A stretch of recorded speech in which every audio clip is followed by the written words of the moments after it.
It's Wednesday, February 25th, 2026. 20 minutes past the top of the hour. Welcome, boys and girls. Boy, do we have a title for you today to work on. How to Judge God. Ooh, wee. Now, I can just imagine that the evangelical fundamentalists are going to get pissed at the title. How dare you say you can judge God? You're just a nothing. Yeah, well, we'll explore the idea to see if we can make sense of it because I'm going to contend in my little essay that we all judge God every damn day. Whenever we complain about stubbing our toe or about how our neighbor behaves,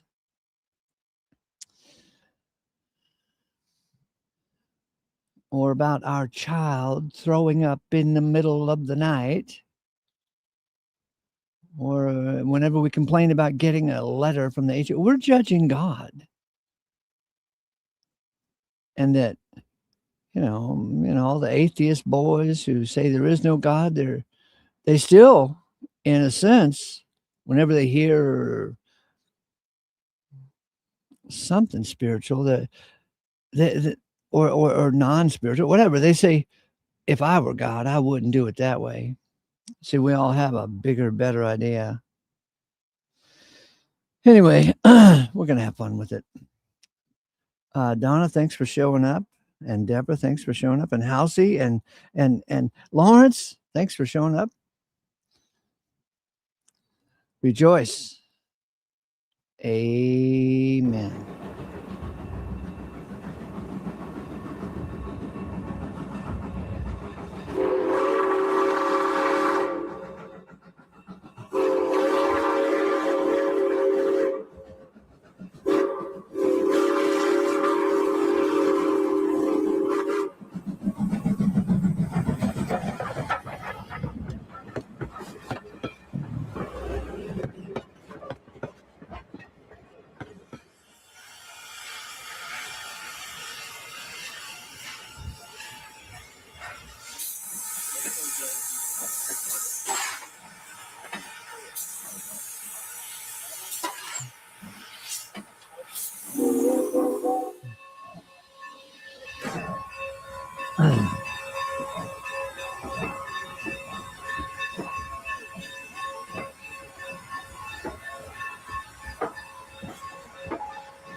Or slide that face the other direction.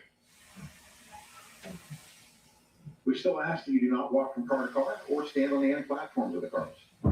Once the brake test is completed, a return trip to Strasbourg will begin. We don't have any issues with the brake test. But if we were to have any problems at all, we are going to need all the children and anybody riding in the caboose to hop on and push our train back.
Hello.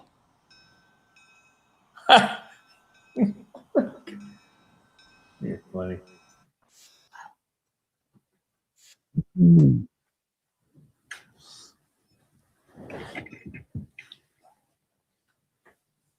What's your name?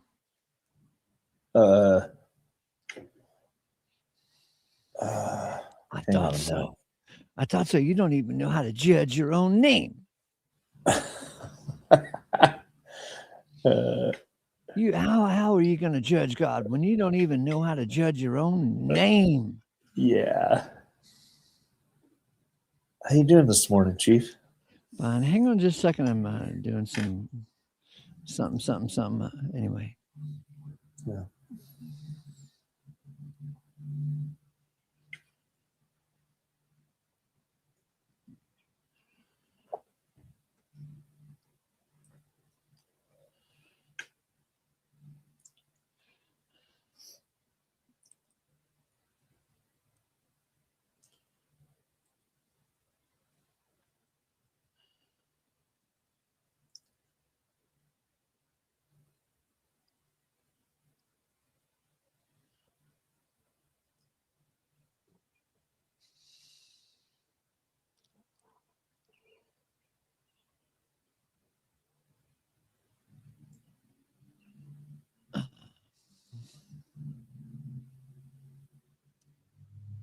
Hello.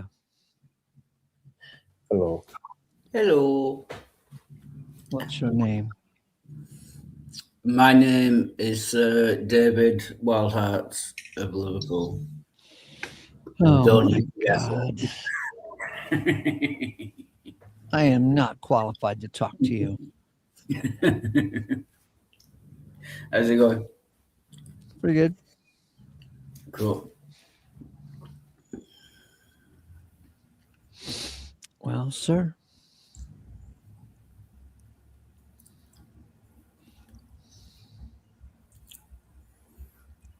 How to judge God? Yeah.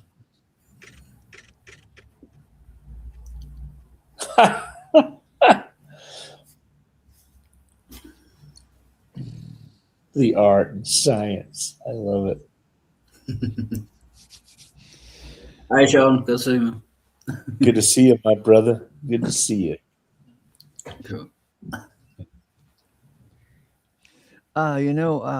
You are, Mr. Liverpool, you are a great judge of God. Yeah, I do. This might go down badly. I do judge him as being a genocidal, infanticidal kind of maniac. Yeah, that's how I judge God. Yeah, man. Yeah, rock on. Yeah, because he did commit genocide. He did kill children, infanticide. I mean, And to this very day, God is killing us all. yeah, yeah, I mean, look at you. You're no longer the cute little darling boy that you were when you were just 2, 3 days old. Oh, God, everyone loved you at that time. But do they love you now? Oh, my God. Anyway, yeah, we don't want any animosity. Yeah, Speaking of that, David, Yeah. I have long thought that the reason Christmas is more popular than Easter yeah, is because with Christmas, it's little baby Jesus. He's so cute. Little baby Jesus, he can't do anything. But by the time he gets to the cross, nobody wants anything to do with him. yeah. That's kind of bloody and Little yeah. baby Jesus, he's so cute. He's got a bald head. Oh, look at that. He's slobbering a little bit. Oh, give me a smile. Give me a smile. That's a good hypothesis, actually. Yeah, I could go with that. Yeah, that makes sense. Sean, why don't you read the first go round here? Because cause. Cause Yeah. how to judge God, or the art and science of judging God. Wednesday, February 25th, 2026, 7:39 a.m. It's a warm 46 degrees now, a bit overcast, 57 later. It should pick up raining again within the hour. Let's face it, dear one, everyone judges God. We all judge, and every damn day our judgments are our our judgments right? Are they just? Will God be able to withstand our judgments? Is he worried? Is God worried about, our judgment? Yeah, About that's offending funny. us? Right? Is God going to say, wait a minute, don't judge me so quickly. Let me explain. Yeah, exactly. I had the best of intentions. Well, let's hope so. We have a few scriptures that might be helpful. We have Romans 3:3-4. We have 1 Corinthians 4-5. And believe it or not, we have Colossians 1:20. Romans 3:4 tells us that God will be able to handle it when God is being judged. In that day, when God is being judged, God will be justified. Romans 3:4. For what if some disbelieve? Will not their unbelief nullify the faithfulness of God? Oh, look here. You're reading this, Sean, in the presence of Wildheart. Now replace the word some with the word Wildheart. Ah, our little David. Precious little David. Isn't he so cute? precious. Yeah, look at that little slobber on his chin. Okay. Who wouldn't love this child? That's right. Our little Manchester boy. Romans 3:4. For what if some disbelieve? Will not their unbelief nullify the faithfulness of God? All right, so let me read it. Let me read it with Dave in mind. Yeah. But what if Wildheart did not believe? Will Wildheart's unbelief nullify the faithfulness of God? Oh, sweet. All right, go ahead. Yeah, I get what you're saying there. I don't have the power to nullify the faithfulness of God. You know what I mean? I couldn't do that if I tried, I'm guessing. Yeah, because your unbelief is just not that strong.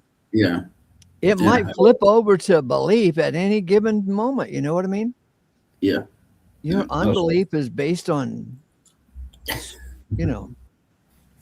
based on what? A house of cards? I don't know. Yeah. Anyway, yeah, carry on, sure. So Based on brain chemistry, based on neurons snapping together. That could change. Romans 3:3-4. For what if some disbelieve? Will not their unbelief nullify the faithfulness of God? Yeah, may it not be coming to that.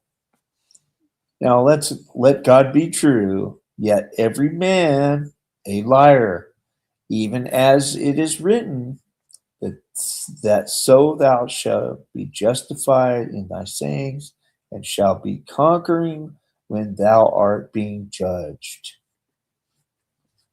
Our next passage is way cool.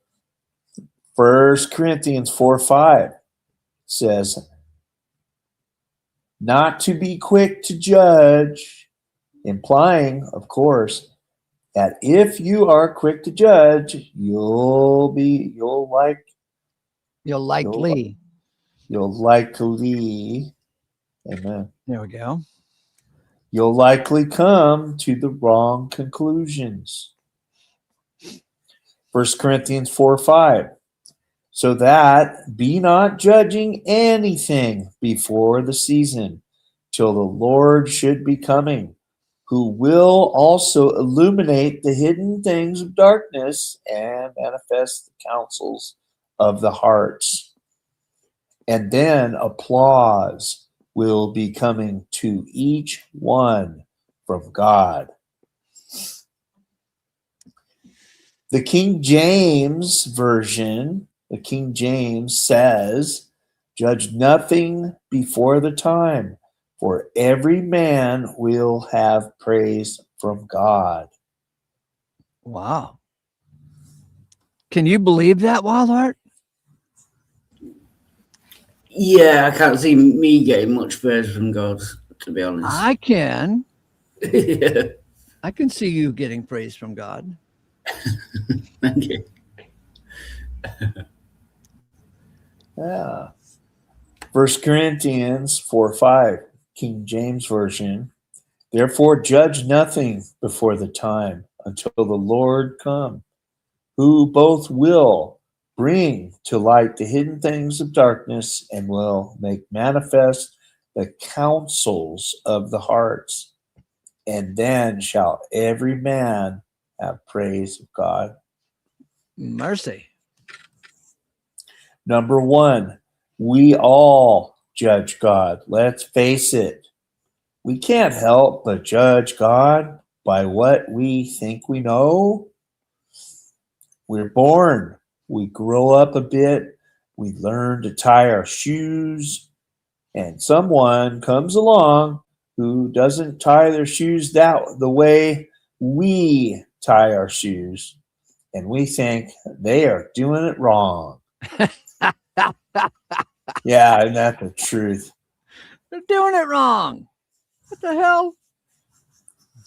Not only are they doing it wrong, but they must be stupid or unintelligent for doing it wrong. Number 2, what if one of our morning prayers went like this? Good morning, Heavenly Father. I adore you. I want to be like you. I want to be wise like you. I want to be loving like you. I want to be patient like you. I want to see with your eyes. Amen.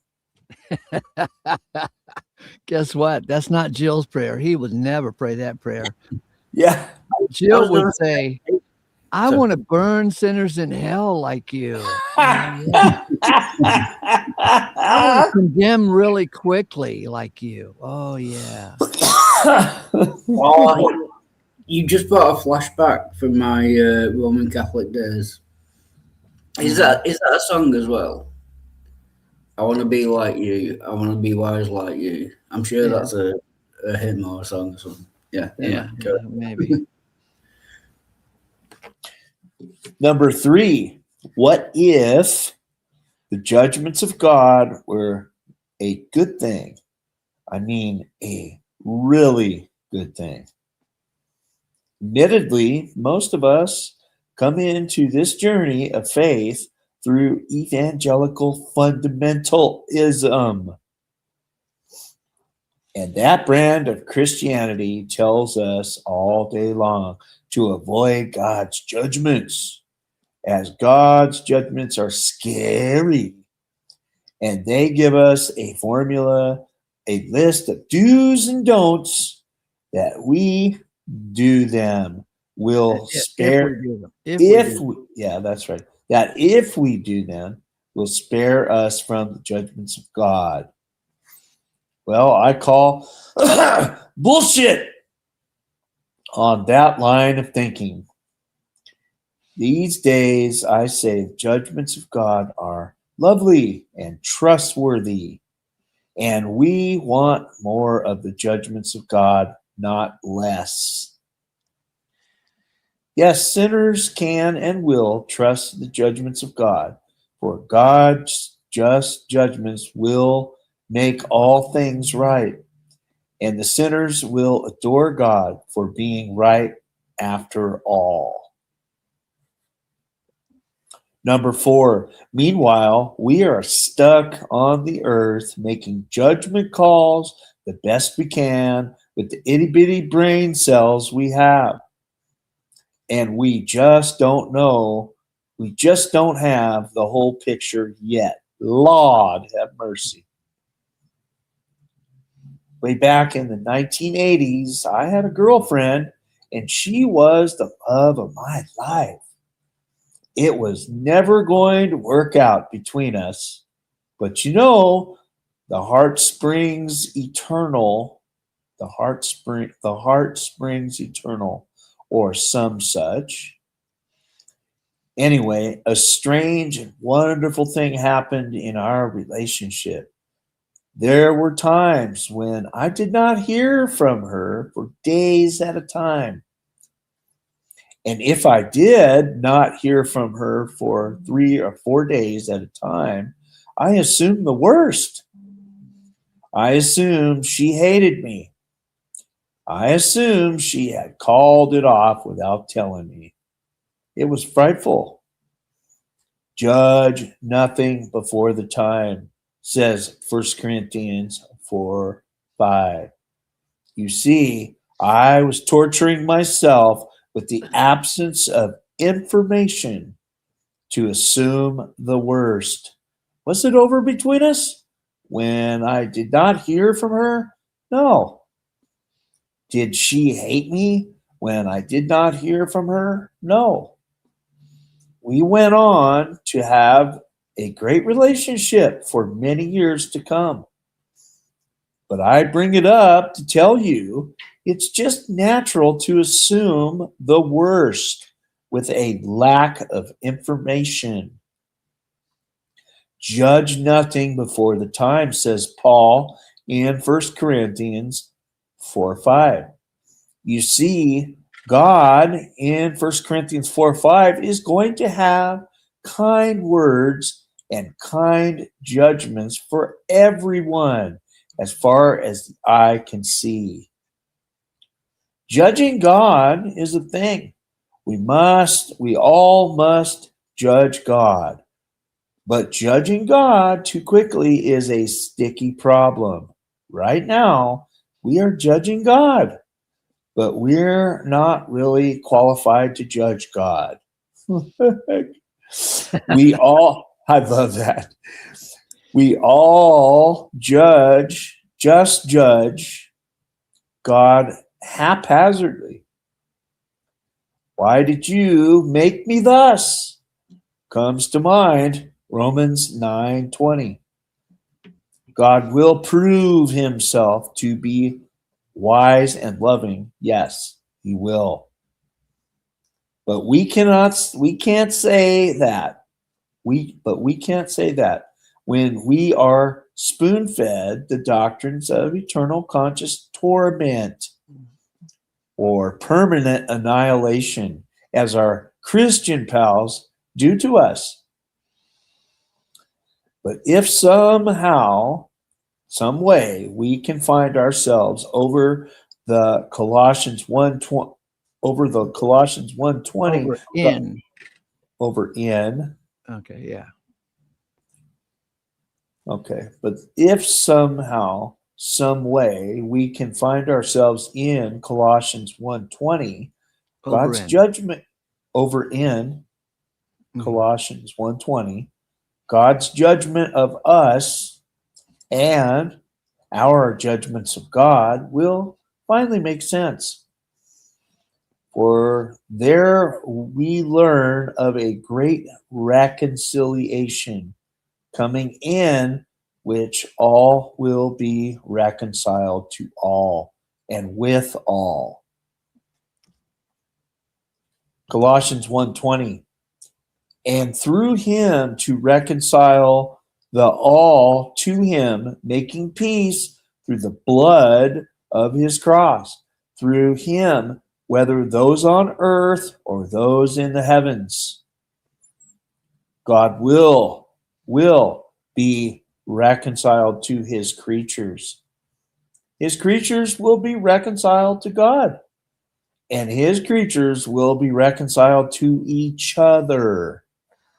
And it extends to all on earth or throughout the heavens. And then, finally, our judgments will be just and justified. And Romans 5:18 will come to light in our minds. Romans 5:18, consequently then, as it was through one offense for all mankind, for condemnation, thus also it is through one just award for all mankind, for life's justifying. Get it? Life will be justified for all mankind at that time. And God takes away our brain fog and gives us a spirit of wisdom and revelation in the realization of him. Ephesians 1:17. All will be so satisfied. Rejoice. Well, sir. Now, do we meet with the approval of Mr. Manchester? I was going to say, yeah, well written and well read. And well done. Yeah.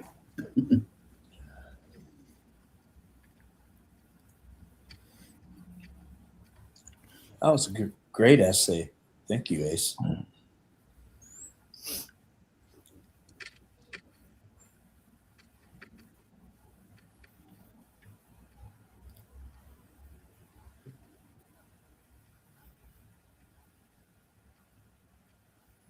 Although I still kind of disagree with the conclusion. Yeah, well, kiss my butt.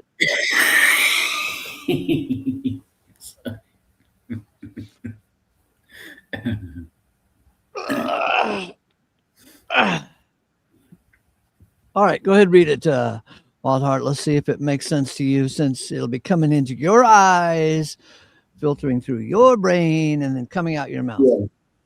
Right. Maybe it connects neurons together that were not connected before. You know what I mean? Yeah. Because neurons are important, right? Yeah, that is Have how it you works. ever seen a neuron? I've never seen a neuron. And yet you believe in neurons. Wow. Yeah, but you can That's believe in weird. things you have That's to weird. believe due to the overwhelming evidence that neurons exist. Overwhelming. Yeah. Have you ever seen The Overwhelming? I've seen overwhelming evidence. Yeah. Have you ever seen The Overwhelming? I don't think there is a the overwhelming. It depends what topic you're talking. Are you overwhelming me right now? I think so, yeah. I should be. Wow. Yeah. Wow. I am, shall we say, overwhelmed and underwhelmed at the same time. yeah, I get that.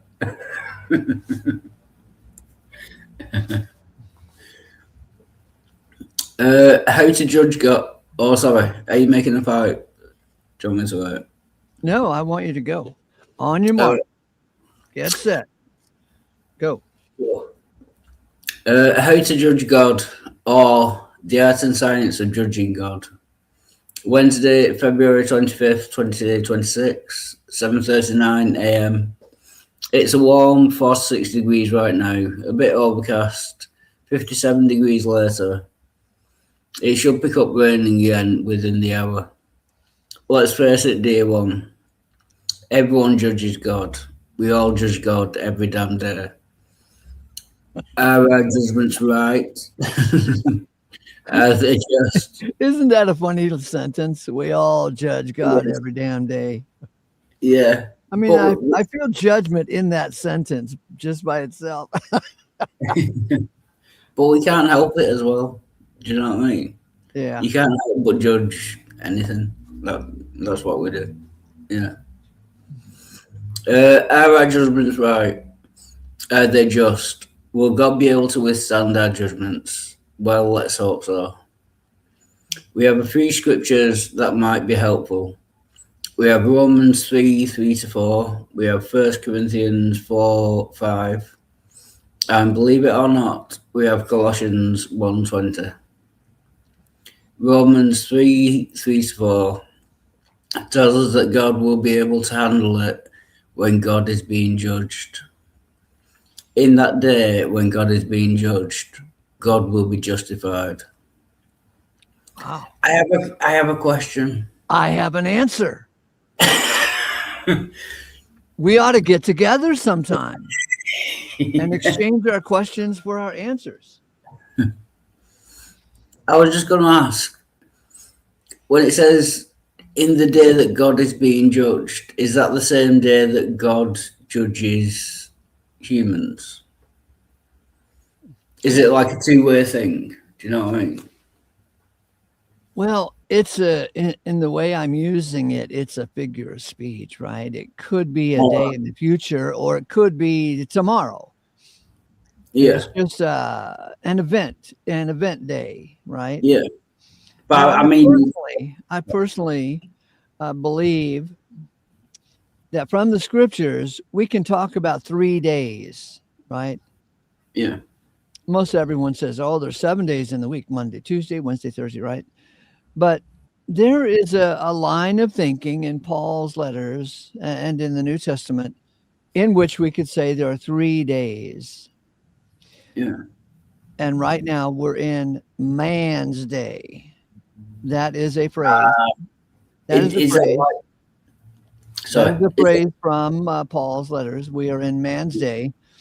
Coming up after man's day is the day of the Lord, and Yeah. that would be the 1,000-year reign of Christ. And then there's this wonderful phrase called the day of God. And so the day of God happens after the Lord's day. Yeah, so that's like the eons. It's not like literally a 24-hour day. I get what you're saying. Yeah, Yeah. those would be the eons, the eon of man, the eon of God, that kind of thing. Right. Yeah. So the word day is a figure of speech for a time period, right? Not 24 hours. Yeah, I get it. Okay. Are you clear now, Mr. Yeah. Big Brain? I'm not Big Ben. No.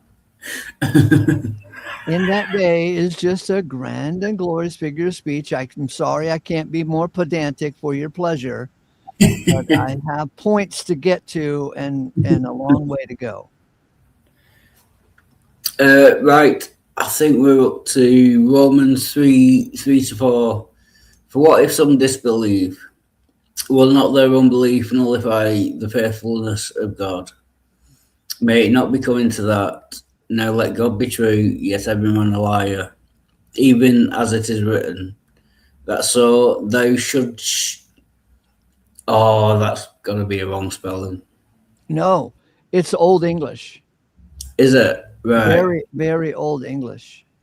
Yeah, that's so thou shouldst. It doesn't sit well. Do you know what I mean? Just because you're not familiar with it doesn't mean that. Yeah, it's I'm not saying. Sorry, I'm not saying you're wrong. I know English was around long before you were born, and it had hundreds of years ago. It had little quirks that are no longer used today, and this is a little quirk that God should be justified. It's kind of like in English, it'd be kind of like adding an ing to it, right? All right. Like a movement type of thing. Instead of that God should be, no, there's a movement to it when you add that God should be. See? Yeah. In Old English, right? Yeah, I didn't know that. Shouldst be justified in thy sayings, and shalt be conquering when thou art being judged. Next passage is way cool. 1 Corinthians 4:5 says, not to be quick to judge, implying, of course, that if you're quick to judge, you're likely to come to the wrong conclusions. 1 Corinthians 4:5. So that be not judging anything before the season, till the Lord shall be coming, who will also illuminate the hidden things of darkness and manifest the counsels of the hearts. And then applause will be coming to each one from God. Lord have mercy. I can't wait to see God give you a round of applause. I'm going to join him. I will love that moment. Yeah.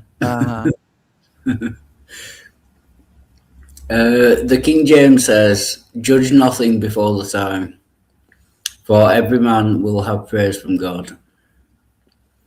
1 Corinthians 4:5 KJV. Therefore judge nothing before the time until the Lord come, who both will bring the light, the hidden things of darkness, and will make manifest the counsels of the hearts. And then shall every man have praise of God. Nice. One,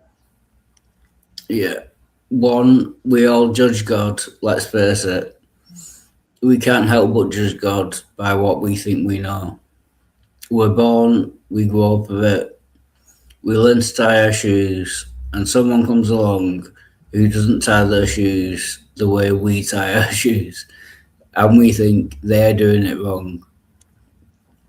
Not only are they doing it wrong, but they must be stupid or unintelligent for doing it wrong. Yeah, that is very true. And I get the analogy as well with a Christian. Yeah. 2, what if One of our morning prayers went like this. Good morning, Heavenly Father. I adore you. I want to be like you. I want to be wise like you. I want to be loving like you. I want to be patient like you. I want to see with your eyes. Amen. 3. What if the judgments of God were a good thing? I mean, a really good thing.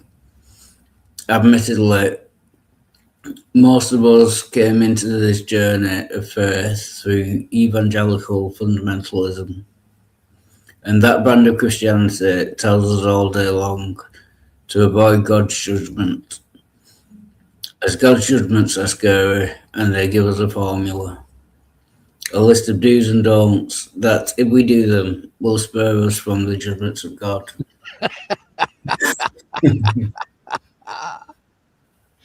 Well, I call bullshit on that line of thinking. These days, I say the judgments of God are lovely and trustworthy, and we want more of the judgments of God, not less. Yes, sinners can and will trust the judgments of God, for God's just judgments will make all things right, and sinners will adore God for being right after all. For meanwhile, we are stuck on the earth making judgment calls the best we can, with the itty-bitty brain cells we have, and we just don't have the whole picture yet. Lord have mercy. I like the way you spell Lord then. Yeah, Lord. Lord have mercy. Way back in the 1980s, I had a girlfriend, and she was the love of my life. It was never going to work out well. It was never going to work out between us, but you know the heart springs eternal, or some such. Anyway, a strange and wonderful thing happened in our relationship. There were times when I did not hear from her for days at a time. And if I did not hear from her for 3 or 4 days at a time, I assumed the worst. I assumed she hated me. I assumed she had called it off without telling me. It was frightful. Judge nothing before the time, says 1 Corinthians 4:5. You see, I was torturing myself with the absence of information to assume the worst. Sorry. Was it over between us? When I did not hear from her, no. Did she hate me? When I did not hear from her, no. We went on to have a great relationship for many years to come. Oh, well done, by the way. But I bring it up to tell you, it's just natural to assume the worst with a lack of information. Judge nothing before the time, says Paul in 1 Corinthians 4:5. You see, God in 1 Corinthians 4:5 is going to have kind words and kind judgments for everyone, as far as the eye can see. Judging God is a thing. We all must judge God. But judging God too quickly is a sticky problem. Right now, we are judging God, but we're not really qualified to judge God. Ambulance. We all just judge God haphazardly. Why did you make me thus? Comes to mind, Romans 9:20. Will God prove himself to be wise and loving? Yes, he will. But we can't say that when we are spoon-fed the doctrines of eternal conscious torment or permanent annihilation, as our Christian pals do to us. But if somehow, somewhere, we can find ourselves over in Colossians 1:20, God's judgment of us and our judgments of God will finally make sense. For there we learn of a great reconciliation coming, in which all will be reconciled to all and with all. Colossians 1:20, and through him to reconcile thee all to him, making peace through the blood of his cross. Through him, whether those on the earth or those in the heavens, God will be reconciled to his creatures will be reconciled to God, and his creatures will be reconciled to each other. And it extends to all on the earth or throughout the heavens. And then finally, our judgments will be just and justified. And Romans 5:18 will come to light in our minds. Romans 5:18. Consequently, then, as it was through one offence for all mankind, for condemnation, thus also it is through one just award for all mankind, for life justifying. Get it? Life will be justified for all mankind at that time when God takes away our brain fog and gives us all a spirit of wisdom and revelation in the realization of him. Ephesians 1:17. All will be so satisfying. Rejoice, 9:12 a.m. ACO reader. P.S. All is of God. 2 Corinthians 5:18. And I need a bathroom break. I'll be right back.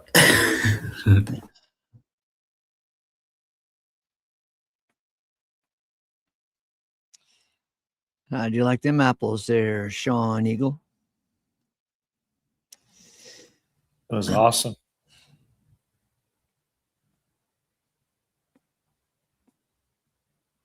It's a great essay. I like it.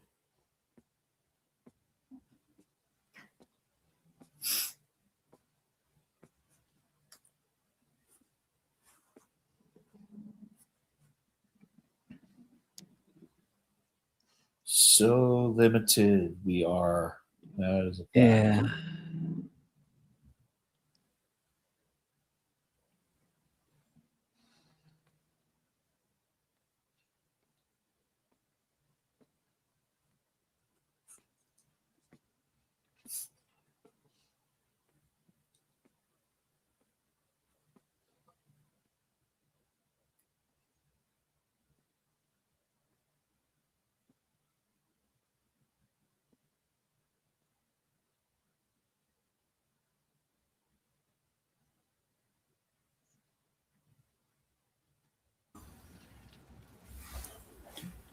Yeah, that was good. Well done.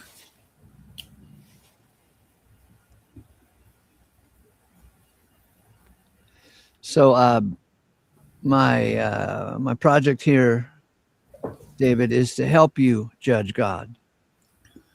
I've already made my judgment. Oh, Yeah. but with a lack of information, you tend to make the wrong judgment, right? Yeah, if you don't have all the information, yeah. Right. So don't judge God too quickly. See, I get what you're saying, yeah. because there might be more information that would change your whole assessment of the matter. Might be. The The jury is still out. You know what I mean? Yeah, that is true. And But it might be a hung jury for all we know. yeah, that is true. But I have my judgment of God at the moment, and when further information comes in, more evidence, more information, then I will change my mind accordingly. Okay. But I currently have my judgment of God. Right. Yeah. I can only work with the information and evidence that I have. Do you know what I mean? That's right. And there is a natural tendency to assume the worst with the lack of information. Yeah. Yeah, I agree with that. Yeah.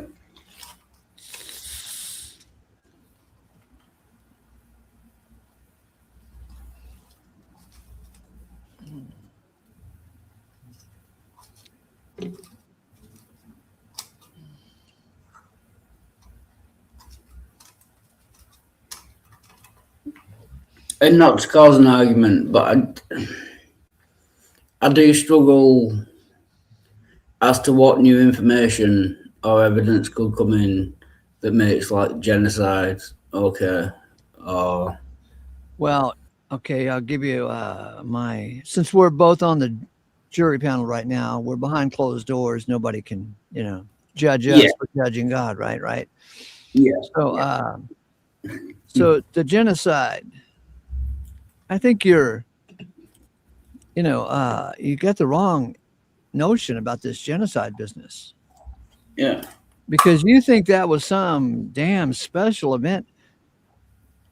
But David, the genocide is still going on. God is killing us all every damn day. That I mean, doesn't have make you could get in, you could make a lot of money by getting into the funeral business. It's so predictable that people are going to die. And what is that? God caused it all. Yeah, but that's not genocide. Everyone dying. No, I'm That's telling you, it is genocide. God is killing us all. yeah. However, That makes it a lot worse. However, I've got inside information that God, the God who kills us all, makes Yeah. us all alive at the appropriate time in Christ. So Christ came out of the grave, God killed Yeah. Christ. That was a great genocide, a genocide of one, but a Yeah. genocide of all in the grand figures of speech of God, because Paul tells us that all were in Christ when Christ died. So we could call it a genocide. When Christ went to the cross, woo, boy, was that ever that was the biggest genocide ever. If all were in Christ when Christ went to the cross, Yeah. man, that sums up the whole thing right there. But So I'm more talking about like Noah's I'm flood. more focused on something that is shocking, like killing little babies. How can God do that? Yeah. They're so cute. Look at these little cute babies, and God drowned them in the flood. And Noah's flood is such a No, cute little my, baby. I love no, little babies. And you know what? God killed puppies in the that's flood. not what God I'm saying. killed puppies, and I love puppies. God killed baby That's kitty not. cats too. He killed baby kitty cats in the flood, and I love baby kitty cats. They're so cute. That's not what I'm saying. What I'm Yes, it saying. is what you are saying. You're saying the sensational. I'm saying all die. Get because a of grip, Bucky. All die. What's going to happen? Is God going to be right and But what? found to be right to kill us all? I'm thinking, yeah, we all deserve to die. And even if we don't deserve to die, God deserves to kill us because we belong to him. And even as in Adam all die, so in Christ shall all be made alive beyond the reach of death. And those Old Testament passages say God kills and makes alive. So big fucking deal. God had genocide going on. Big deal. What's the problem? God is genociding us all every damn day. I mean, It's not. do you want to live at Waco? Huh? It's not a drama. How about the It's Battle just of Culloden? How about the Battle of Culloden? You want to meet the Scots at the Battle of Culloden? You're gonna die, baby. I know. It's not a problem. It's just it doesn't make sense to me that God would kill. That God would kill. Does that make sense to you? That God would kill? Like genocide, I can't think of a reasonable explanation for genocide or a moral explanation. Would you think of a reasonable explanation that this little baby died on the Titanic? Yeah, they hit an iceberg. They hit an iceberg. Yeah. Oh, yeah. So, boy, is your brain ever big, huh? Yeah. An iceberg. Who caused the iceberg? I can't. Who made icebergs? Who made icebergs? Nature. How did it get there? Nature. It was cold. Nature. Does nature kill us? Yes. Well, then what the hell are you complaining about? That genocide was just an act of nature. Yeah, that's what I'm Yeah, saying. You're saying it right. was an act of God. That's Right, because there is no God. So, how do yeah. you judge nature, Bucky? Is You don't nature gonna you, make sense eventually? you don't judge nature. Nature is just what happens. It's due to Does physics. nature judge you? No, nature doesn't No? have a mind. Really? It's just Nature doesn't have a mind? no. Ah, It's not a well, thinking agent. No.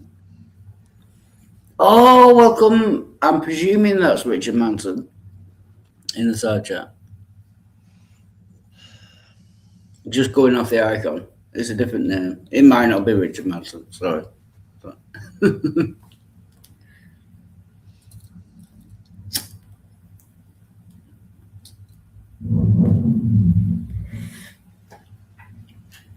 No, nature doesn't have a mind. And I was just saying, I can't think of a circumstance where genocide would be morally acceptable.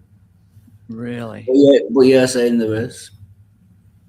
I'm not saying anything. I'm just thinking the neurons in our brain are just really small and they might not work very well. I'm thinking that you judge God and I mean you see evil and you say there is no God because there's evil. But over here on this side of the aisle, I'd say, wow, there is evil, therefore there is a God. Mhm. Yeah. But that's You see probably. evil, and that proves to you that there is no Oh, God because you are this, saying, if I that, were God, I would do it without evil, because I'd be so talented. I could yeah, create an awareness of good without the awareness of evil. Yeah, that's this real talent. this might clear things up. Do you believe in an omniscient, omnipotent, omnibenevolent God? No, I don't even know what those words mean. So All powerful, all knowing, all loving. really, huh? Yeah, that's what it means. I wouldn't know. I still don't use those words. But Right. So you don't believe in I that do God? know that I stubbed my toe against the table in the middle of the night. And that's annoying. Yeah. That's evil. I mean, if you don't believe in that God, that's fine. That kind of gets you into the problem. Do you know what I mean? But the problem with evil is if you believe in an omnipotent, all powerful, all loving, all knowing God, and then there's still evil in the world, that God can't exist. How do you know? What Because if? if What he's if? all powerful, if he's all powerful, all loving, and all knowing, he could do everything. So he could get rid of evil. Evil wouldn't exist. The, Well, the, what if he's the, just getting started? Like a warm up pitch. You ever seen a pitcher out there on the plate on the yeah, pitcher's but mound? but He's if got he to was do all like this. powerful, Got to do like if this, and then he's got to spit like this. And he's got to spit over here. And he's got to check behind him. And what if he's just getting warmed up? Is that okay? he- If God is no, just getting warmed up? No, you want him no, to be perfect without a warm up? yeah, because Oh he my wouldn't need God, to you warm up. judge If he, God so if he, wonderfully. How do you if he, come to these judgments of God? if he was perfect, You've then he got a wouldn't big need. fat brain, and I bet your neurons are fatter than anybody else's neurons. No, I'm not that smart, to be honest. I'm just To saying, be honest, if he was perfect, then he wouldn't need a warm up. He would always be well, I guess perfect. so, yeah. Yeah. And he wouldn't even need shoes out there on the pitcher's mound, right? No, he wouldn't need anything He wouldn't if he need was shoes. perfect. He'd be just like shoeless Joe Jackson. You ever heard of shoeless Joe Jackson? I think I have, yeah, but you might have to refresh my memory. Well, but why? Because your neurons in your brain aren't as big as Yeah, God. they aren't perfect. Well, it's still under discussion as to whether God exists or not. So my neurons might be way bigger than God's if he doesn't exist, or way smaller if he does. I don't know.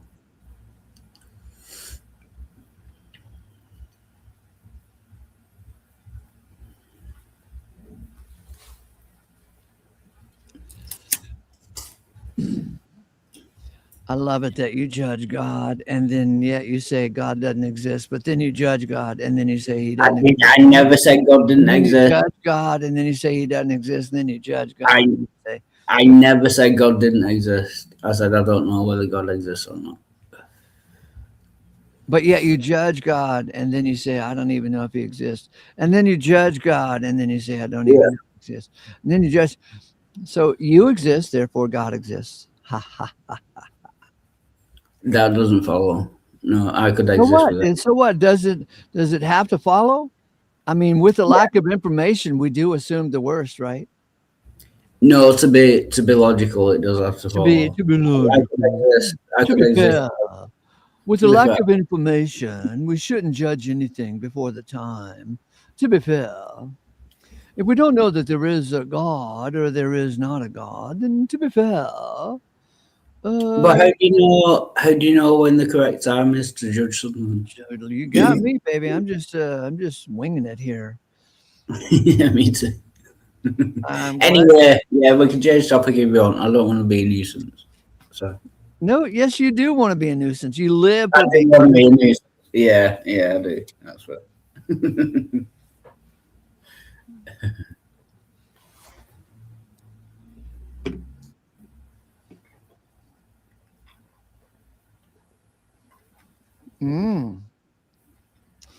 Sean, could you go ahead and read this? Because I don't think Wild Heart's eyes are capable of reading it. Sean, wake up. Sean, wake up. Yeah.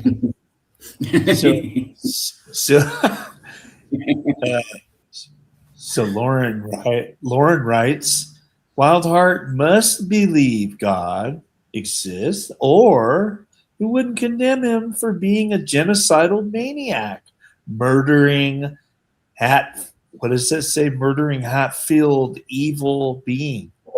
Hateful, yeah. Yeah.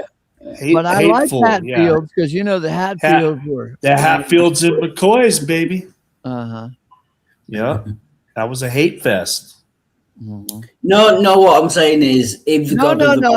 What I'm saying is, I'm not communicating. What I'm saying is, don't misunderstand me. With a lack of information, we tend to assume the worst. Don't assume the worst about me. I'm just Wildheart in Liverpool. I'm trying to clarify. What I'm saying is, if the God of the Bible exists, I am judging the God of the Bible as a character in fiction. It doesn't mean that we are saying is give God a chance. All we are saying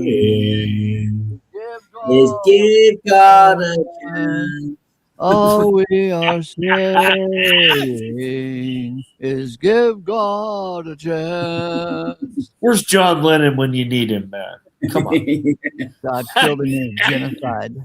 Ooh, yeah.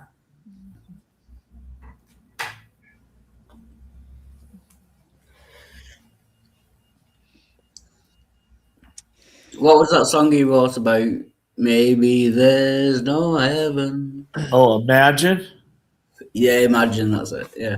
Yeah, remember that song? Yeah, that was a cool tune. If you try.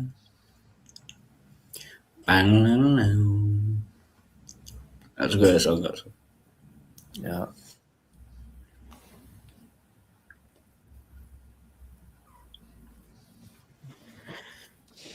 Thank God that he pulls this genocide off once in a while. I love it. So you're pro-genocide? Yeah, I'm for genocide. You're pro-genocide? Yeah. The greatest genocide that's ever happened was Christ's work on the cross. And we didn't even know it was a great genocide until, the risen, ascended Christ had a series of meetings with Paul. And Paul explained to us, you ever heard of splaining? Paul explained to us that when Christ died, all died. That was the greatest of all genocides, was the cross of Christ. Yeah. When Christ died, all died. Isn't that a hell of a thought? That's a big poetic thought, don't you think? Yeah. You like poetry? Not really, no. Just because of my upbringing, poetry was seen as not for men. Do you know what I mean? Poetry? Yeah, I do like it actually. I mean, but you speak poetically all the time. I can't admit to that. Do you know what I mean? Just due to my upbringing. Yeah. What's your favorite poetic device? Poetic device. You'll have to explain those to me. Oh my God, I thought you knew the English language. You're from England, aren't you? Yeah, I actually used to live on Poets Corner. It was called because all the street names were named after poets. I lived on Blake Avenue, and there was Chaucer Grove, and yeah, every street was named after a poet. Do you know any Blake poetry? I don't. I might do. I couldn't like say it like offhand, but What is wrong with you? I'm just saying if you read some to You me, have been on this very channel, and I quoted to you a wonderful William Blake poem, Tiger, Yeah. Tiger in the Night. burning. Oh, Yeah. my brain is so big and I can judge God, but Yeah. I can't remember William Blake's poem. Yeah. Yeah. I can tie my shoes in the right kind of way. And if God doesn't tie his shoes in the right kind of way, I'm going to condemn God and say God doesn't even exist. Because look at him. He doesn't tie his shoes like I tie my shoes.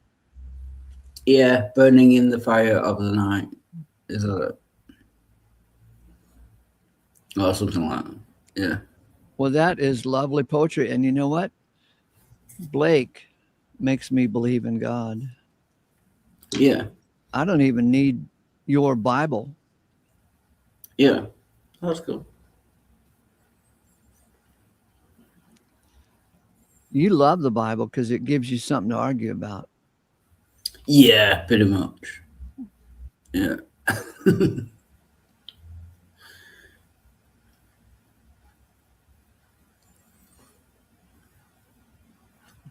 Oh, hi DT. Good to see you, man.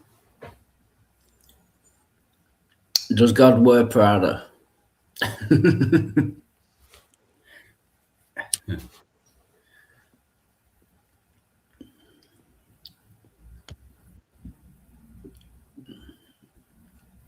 So would you say I'm wrong in judging God based on the information I have, while admitting that I could be wrong and I could get more information in future that would change my mind? Am I wrong in doing that? Didn't you just read this essay? Yeah. All right, so now answer the question. But that's all I can do. I can only judge something or someone based on the information I have at this moment. That's right. What if you have a lack of information? But would I know that I have a lack of information? See? Yeah. So then you could never judge anything ever, because you would never know. You would never know. Right, so let's read this essay again, because obviously you didn't get it. Go ahead. Not me though. No. Let's read it again, because let's go through it line by line so you get it. Okay. All right. But I'm just saying, when I read it out loud, I'm not really taking the information in. Okay, I'll tell you what. I'll read it to you, and then you can interrupt me. Yeah. I'll say, hey, wait a minute.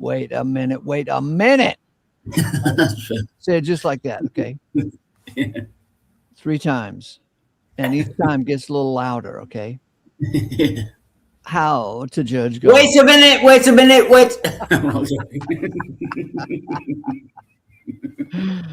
How to judge God, or the art and science of judging God. Wednesday, February 25th. Let's face it, dear one, everyone judges God. Go ahead, Wildheart. Yes, I believe that is true based on the information we have at this current moment. Everyone judges God, yeah. Everyone says, if I were God, I wouldn't do it that way. I'd do it better. I'd reward me. If I were God, I would make me a celebrity and everybody would know my name. No, it's not a selfish thing. Oh, it's just really? like, yeah, no, I don't want Every time you come over here, oh, let's not make this about me. And then you just spend the next 2 hours making it about you. Everyone judges God. We all judge God every damn day. Are our judgments right? Are they just? Will God be able to withstand our judgments? Oh my God. Can I just comment on that? Yes, He will please. be able to withstand our judgments. If he's all powerful, he can do anything. Again, yes. Can you just answer the question? Do you think that God is all powerful, all knowing, and all loving? Because that would help. I don't think those terms are understandable. I think those terms were invented to confuse the topic of conversation. What No, does I all powerful mean? Because it's a bullshit idea to say, can God make a rock so big that he can't even pick it up? See, that's Yeah, I such get a fucking bullshit term that goes nowhere. And it, so what? You got me, baby. You got me. I have no idea how to answer that one. No, I've not got you. What I'm saying, right? Change it to maximally powerful. What does that mean? That's a problem as well because maximally powerful. Maybe I'm maximally powerful. Maybe no one can do anything more than I can do. I get your point, but it would just help when it says, "Will God be able to withstand our judgments?" Isn't that a hell of a question? Yeah.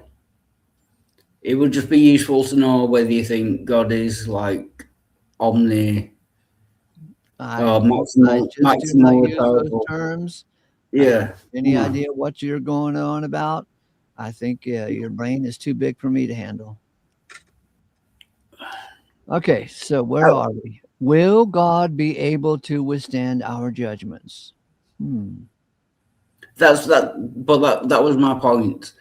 If someone, I'm not saying you, if someone believes that God is maximally powerful, then he would be able to withstand our judgments. So it depends what you believe about God as to how you answer that question. That's what I was trying to get to. Do you know what I mean? It's a relationship question, right? Yeah. Yeah. It's what you believe about what God can do. Well, that affects the are answer. we related to God? I don't know. Wow. See? All right, let's try it again. Tiger in the night. Burning. I can't remember. Burning. See, the fact that God gave us language is just a fucking miracle. And the fact that some of us are a little better at the language, that's just a kind of a miracle. And the fact that some of us don't even know what to do with the language we have, that's kind of an interesting miracle as well. But no, then it seems to me Tiger in the night. Burning. I know there's burning in there somewhere. Burning brighter than the night. Something like oh my God. Tiger. No, it's not. It's Tiger burning bright in the something of the night. Will God be able to withstand our judgments? Well, let's hope so. We have a few scriptures that might be helpful. We have Romans 3, verses 3 and 4. We have 1 Corinthians 4:5. And believe it or not, we have Colossians 1:20. Romans 3 tells us that God will be able to handle it when God is being judged. In that day, when God is being judged, God will be justified. Isn't that cool? Tells us that God will be able to handle it when God is being judged. But that's the point. Can God be judged? And what if all of humanity judged him to be an immoral being, what consequences would flow from that? Yes, we would send God to eternal conscious torment in hell then. But we wouldn't have the power to do that. Who God will still. said? Who God, said? God will Everybody's making up shit all the time, so let's make up this aspect of the story. We'll Yeah. send God to hell. I'm just saying my concept of God, even if every human on earth judged that God is evil, we still wouldn't have the power to send him to hell. He will still have more power than us. So it doesn't really matter. Do you know what I mean? So, you know, I'm like puzzled because I do judge God to have created evil. But just because God created evil does not make God evil. No, I'm not saying that he is evil. I'm saying in a hypothetical where every human on earth believed that God was evil. You know, And God created judged dogs.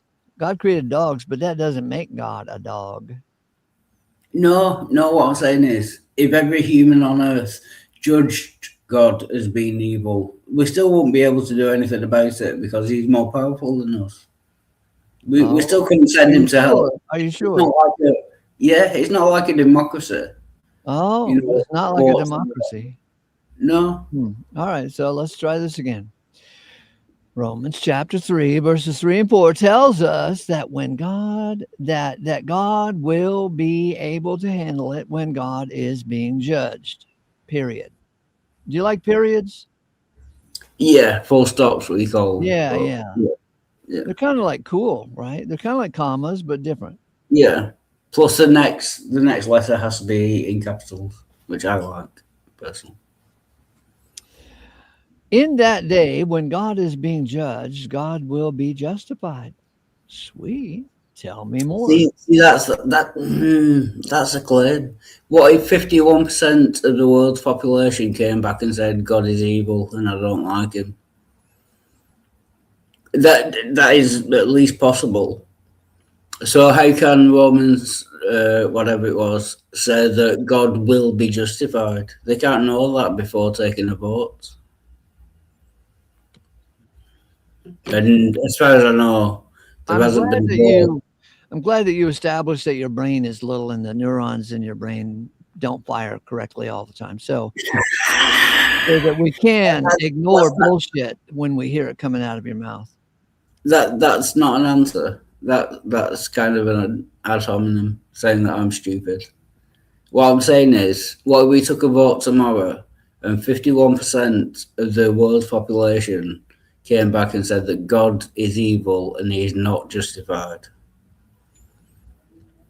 Romans can't claim that God is justified. God will be justified in a future event that hasn't happened yet. That's impossible. You're so cute. Look at the little slobber falling down from your lips. So cute. How could God burn you in hell? You're just cute as a button. Romans 3 and 4. For what if some disbelieve? Will not their unbelief nullify the faithfulness of God? Oh, may it not be coming to that. In other words, fuck off. May it not be coming to that is the equivalent of go fuck yourself. Sorry, I need a short bathroom break. I'll be right back. Oh my God. Look at this. Oh my God.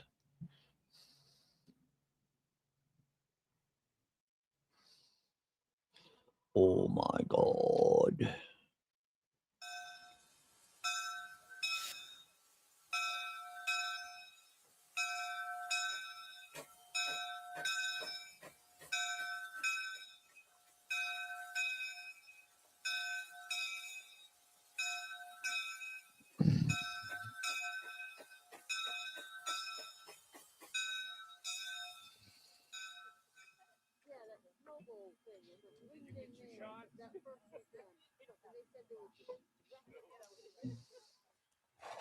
We got it. Got it? Yep, thank you. Well done. You got it, Dave. Thank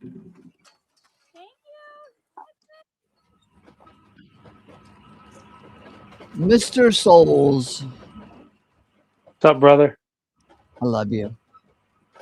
Love you too, brother. Was just thinking about some of the things that Wild Heart was saying. You know, his brain is on overdrive sometimes.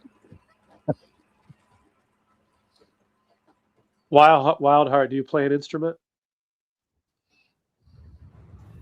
I don't know. I'm not No, musically inclined. I've you're got not a guitar, musical? but Do you no. play a sport? The what, sorry? Do you play a sport? A sport? No, I'm too old for that. I've got a bad back. I used to play football, but yeah. Oh, What's soccer. your what was your favorite subject when you studied? I was very good at English and maths and science. So Yeah, when you went to kindergarten, Yeah. I didn't go to kindergarten. I started school at 6 and left okay, at 14. when you went to your first day of school, Yeah. you weren't capable of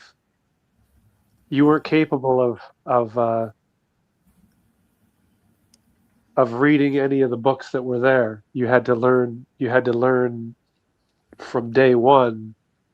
You went through a Yeah. process of learning things. And I know this sounds childish, but you had to be taught. It was a Yeah. progression. It was a progression of you had to learn and get knowledge. And it was an experience for you. You can look back and remember these. I can remember kindergarten, first grade, second grade. I went through a process. And God is a good father. He is fully capable of zapping us all into perfection, but that's not his plan. His plan is not. Sorry. Can you see how you've switched from my experience to things you are claiming that I should believe? No, I don't think you should believe anything. I'm telling you how in the realm that we live in. Yeah, so I shouldn't believe anything you say. No, I'm saying no. That's not what I'm saying. I'm giving you.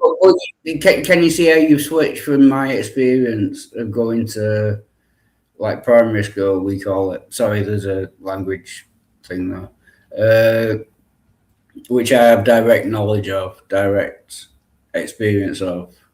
Right. To you claiming that I'm trying to relate something spiritual to you. Yeah, but why should I believe that? You don't have to believe it. You don't have to believe it. You don't have to, but you can't. In fact, you can't. But you're expecting me to believe. You're not capable. You're not capable of believing it. When I started playing trumpet, I didn't know that F was the first valve. I didn't know that D was the first and third valve. I didn't know that F sharp was the second valve. I didn't know that G and C were open. I didn't know those things. I had to learn those things, and my teachers taught me those things. Yeah, but you could independently verify that was true. Once they taught it you, it worked. What you're telling me about God, there's no way for me to test for that. Yeah, that's fine. So there's no reason for me to believe it. Right. So let's talk about tigers. Let's talk about tigers in the night. Faith comes by hearing.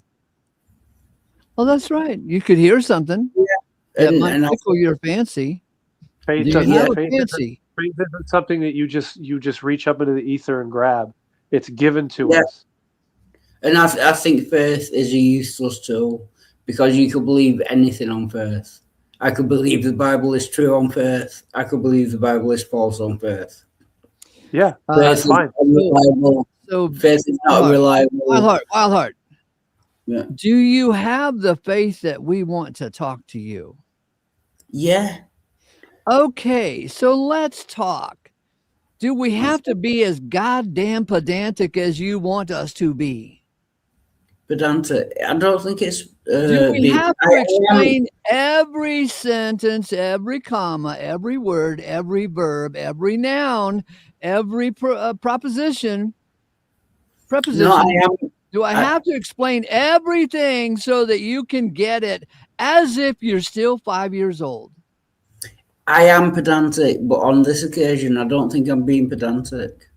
Do we have to explain every goddamn No, thing in the sentence? if you let me get my point across, what I'm saying is, Every you time you didn't- come you over didn't- but- here, it's the same you can, point. if you let me Wait a get my second. point, God, because Wait- I wait a refuse to second. believe Wait a there second. is a God, because Wait a God second. killed somebody some time ago. no, And we've moved on genocide, from that. that proves that there ain't no No, such a damn That thing as doesn't God. prove I'm God fine could with it. exist and be a genocidal maniac. I'm not using the genocide argument as an argument against God. What I'm saying is,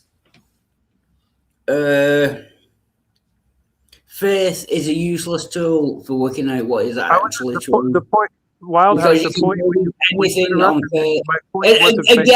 Again, I'm mid-sentence and someone is interrupting me.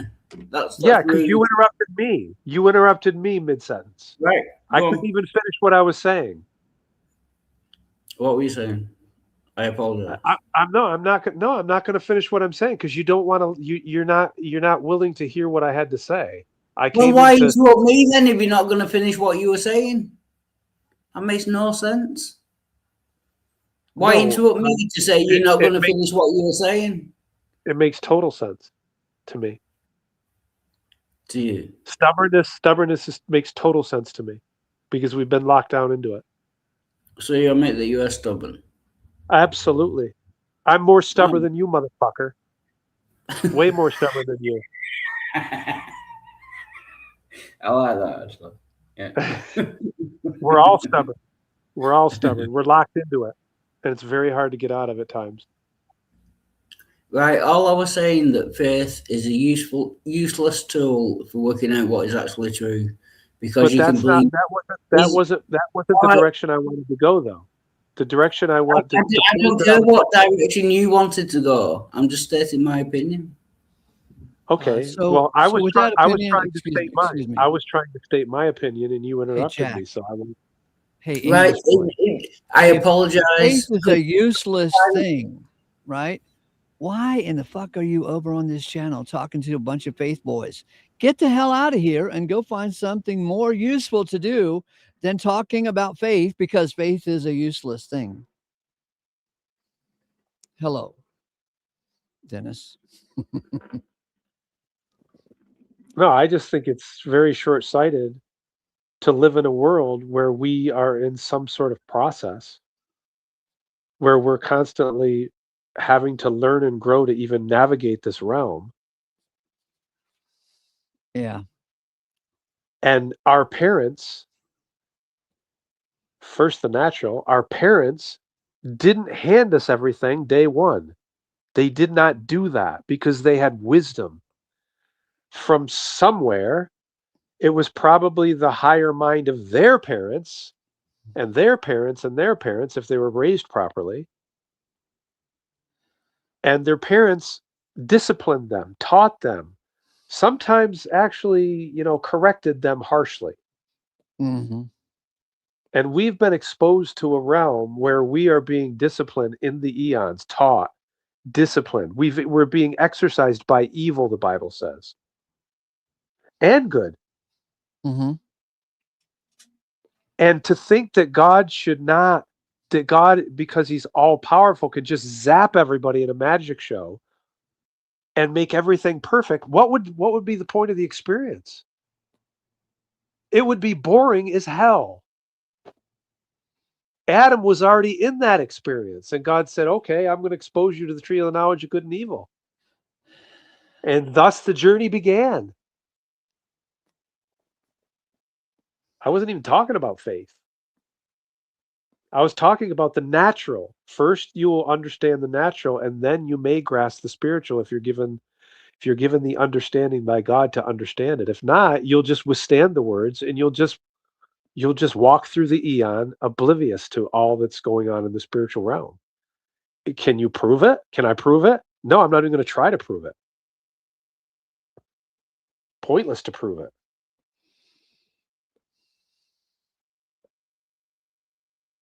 Yeah. But the idea that God is all powerful and he should just zap everybody into perfection. What would be the contrast the Bible talks about that our weight of glory is in no way proportional to our suffering? This is a promise. Can I prove it? No.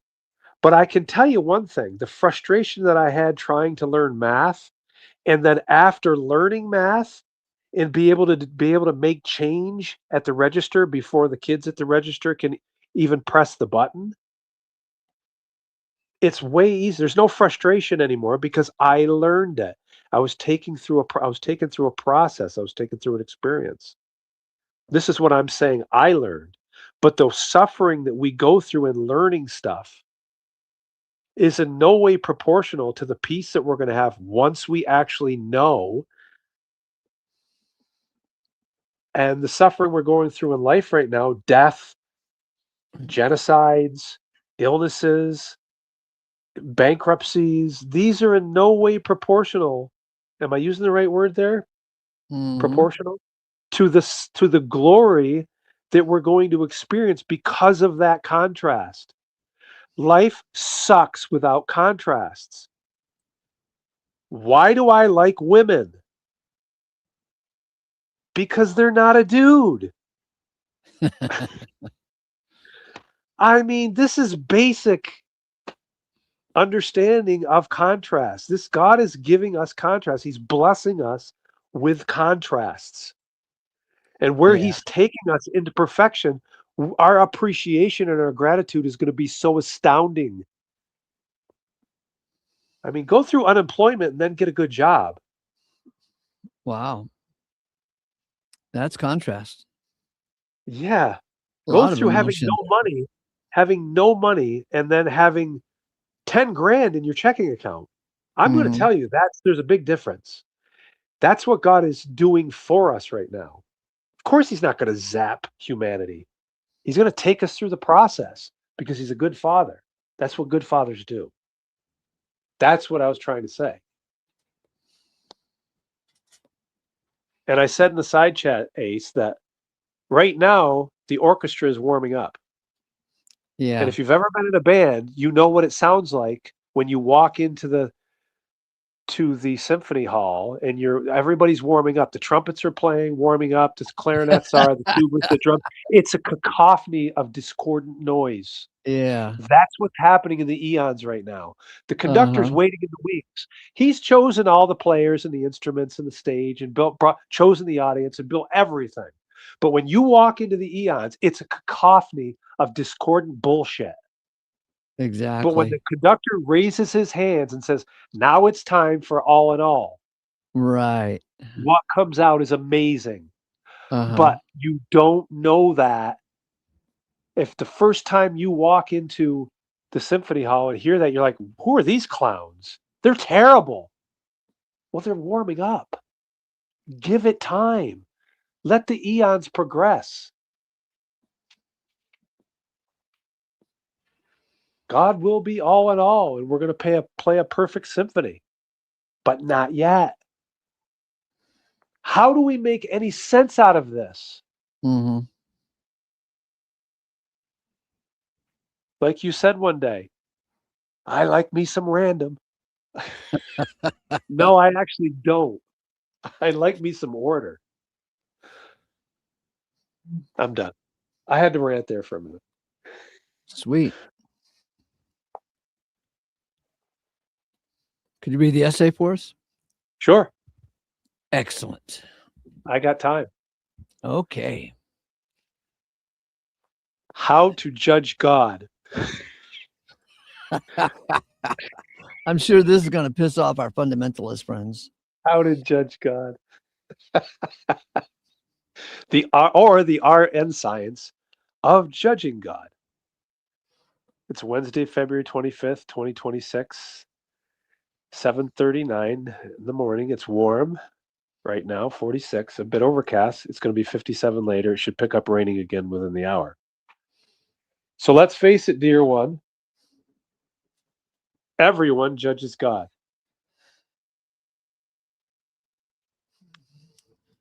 We all judge God every damn day.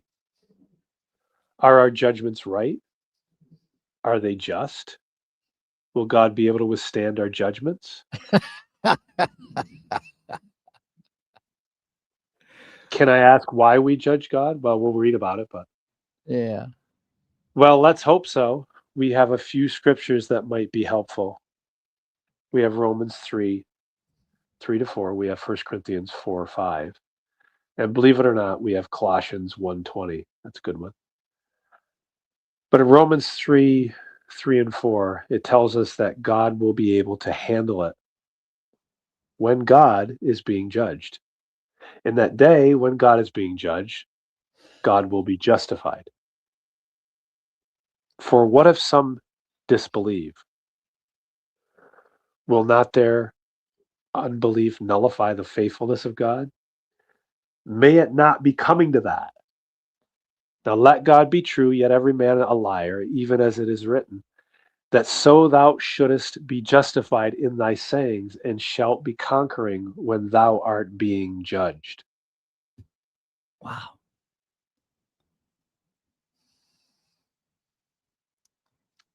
I'm just reading that again. That so Okay. thou shouldest be justified in thy sayings, and shall be conquering when thou art being judged. Right? Sweet. And what is God conquering? Our misjudgment of him. And our misjudgment comes from Our our mortality. yes, our lack of brains, our immaturity, our Yeah. lack of information. Yeah. I confess that this Romans 3 verse 4 business went over my head for 50 years of my Christian life. It was invisible to me. I just couldn't understand it because I had to unlearn a lot of fundamentalism before I could even see it. Yeah. But you can't unlearn imperfection in this world while we're mortal. It's impossible to unlearn it. Yeah. So we're requiring the higher mind and the higher being to conquer us. And conquering could be a euphemism for perfecting us, overcoming our mortality. And that's what Christ did. He overcame mortality. Yeah. Our next passage is way cool. 1 Corinthians 4:5 says not to be quick to judge, implying, of course, that if you're quick to judge, you'll likely come to the wrong conclusions. I live next door to a lady who does that.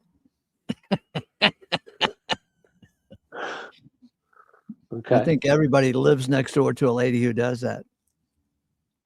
I was telling you yesterday that I did that. Uh-huh. I judged too quickly. I got impatient. Mm-hmm. 1 Corinthians 4:5, so that be not judging anything before the season, till the Lord should be coming, who will also illuminate the hidden things of darkness and manifest the counsels of the hearts. And that applause will be coming to each one from God. That's a very different message than Christianity teaches, that I used to teach. Mm-hmm. The King James says, judge nothing before the time, for every man will have praise from God. Very different teaching. Yeah, Actually sounds like good news. it is good news. 1 Corinthians 4:5, King James. Therefore, judge nothing before the time until the Lord come, who both will bring to light the hidden things of darkness and will make manifest the counsels of the heart. And then shall every man have praise of God. Wow. You know what? We were just talking above about why we need to be conquered because we're imperfect and we're impatient too. Right Uh-huh. there, he says, judge nothing before the time until the Lord come. Mm-hmm. I mean, I can't tell you how many times I've I've thought, okay, I got to fix this now. And if I just waited,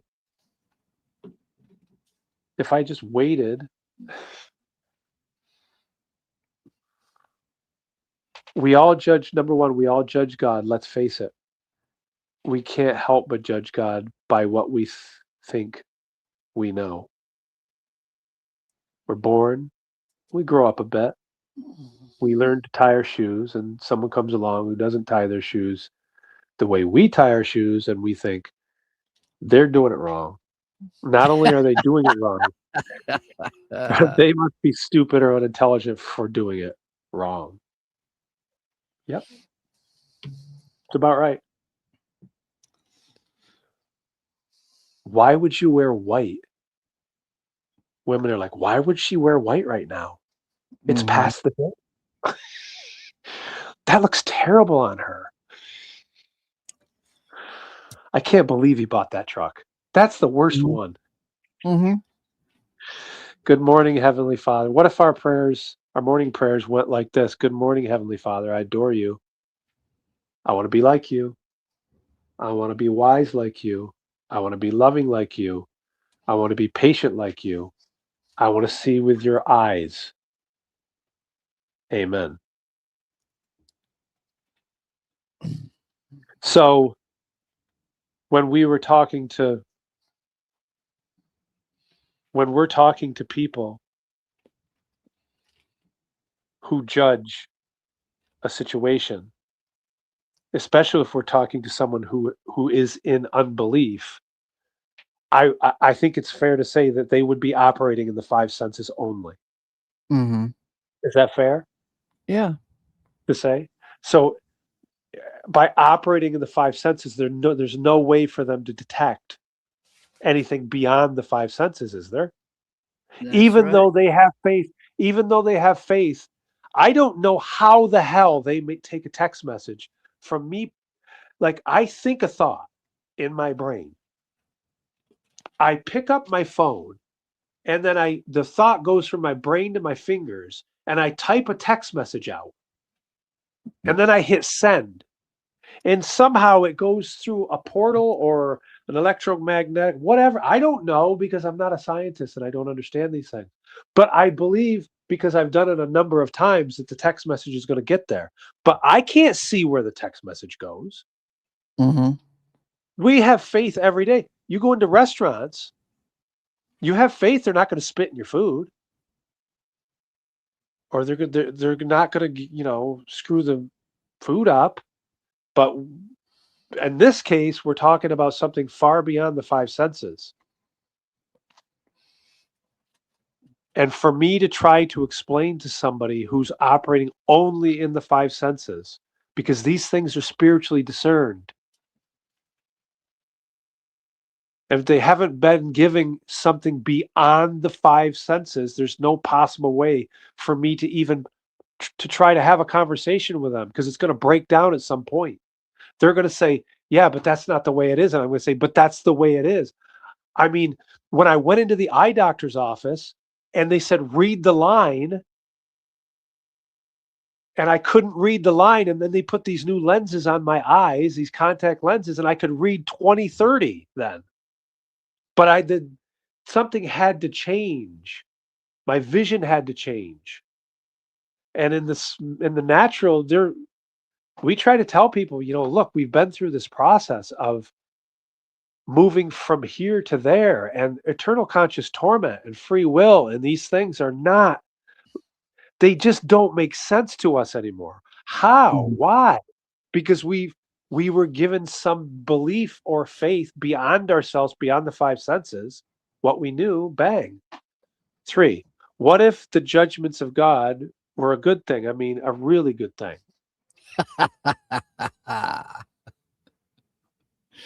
Yeah. Yeah. Admittedly, most of us came into this journey of faith through evangelical fundamentalism. And that brand of Christianity tells us all day long to avoid God's judgments, as God's judgments are scary, and they give us a formula, a list of do's and don'ts that if we do them, it'll spare us from the judgments of God.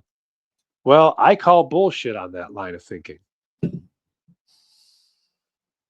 These days, I say the judgments of God are lovely and trustworthy, and we want more of the judgments of God, not less. Yes, sinners can and will trust the judgments of God, for God's just judgments will make all things right, and sinners will adore God for being right after all. Oh, I'm Yeah. already. Wow. Hello. Sorry. That was fast. Hey, Anthony. Hey, how are you? Fine. Keep going, Dennis. That got. 4. Meanwhile, we are stuck on the earth making judgment calls the best we can with the itty bitty brain cells we have, and we just don't have the whole picture yet. Lord have mercy. True story. We don't have the whole picture yet. Yeah. So, way back in the 1980s, I had a girlfriend, and she was the love of my life. It was never going to work between us, but the heart springs eternal, or some such. Anyway, a strange and wonderful thing happened in our relationship. There were times when I did not hear from her for days at a time. And if I did not hear from What is her happening? for 3 or 4 days at a time, I assumed the worst. I assumed she hated me. I assumed she had called it off without telling me. It was frightful. Judge nothing before the time, says 1 Corinthians 4:5. You see, I was torturing myself Motorman. with the absence of information to assume the worst. Was it over between us? Hang on, Dennis. Anthony, I'm going to turn your mic off and turn it on when you have something to say that you want us to hear, okay? Am I making noise? Yes, you are. Okay, so just turn the mic back on when you're ready to have something to say. Go ahead. I didn't. Did she? What kind? I didn't know what noise I was making. You're just excited about what's going on here, so That's a good thing. yeah. Did she hate me when I did not hear from her? No. We went on to have a great relationship for many years to come.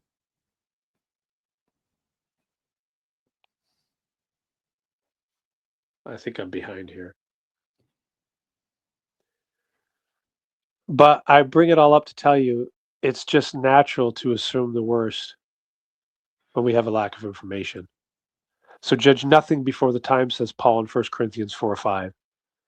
Because you see, God in 1 Corinthians 4:5 is going to have kind words and kind judgments for everyone as far as the eye can see. Judging God is a thing. We all must judge God, but judging God too quickly is a sticky problem. Right now, we are judging God, but we're not really qualified to judge God. We all just judge him haphazardly. Why did you make me thus? Comes to mind, Romans 9:20. Will God prove himself to be wise and loving? Yes, he will. But we can't say that when we are spoon-fed the doctrines of eternal conscious torment or permanent annihilation, as our Christian pals do to us. But if somehow, some way, we can find ourselves over in Colossians 1:20, God's judgment of us and our judgments of God will finally make sense. For it's there we learn of a great reconciliation coming in which all will be reconciled to all and with all. And here's Colossians 1:20, and through him to reconcile the all to him, making peace through the blood of his cross, through him, whether those on the earth or those in the heavens. God will be reconciled to his creatures. His creatures will be reconciled to God, and his creatures will be reconciled to each other, and extends to all on the earth or throughout the heavens. And then, finally, our judgments will be just and justified, and Romans 5:18 will come to light in our minds. Consequently, then, as it was through one offense for all mankind for condemnation, thus also it is through one just award for all mankind for life's justifying. Get it? Life will be justified for all mankind. At that time, when God takes away our brain fog and gives us all a spirit of wisdom and revelation, the realization of him, which is Ephesians 1:17, all will be so satisfying. Rejoice.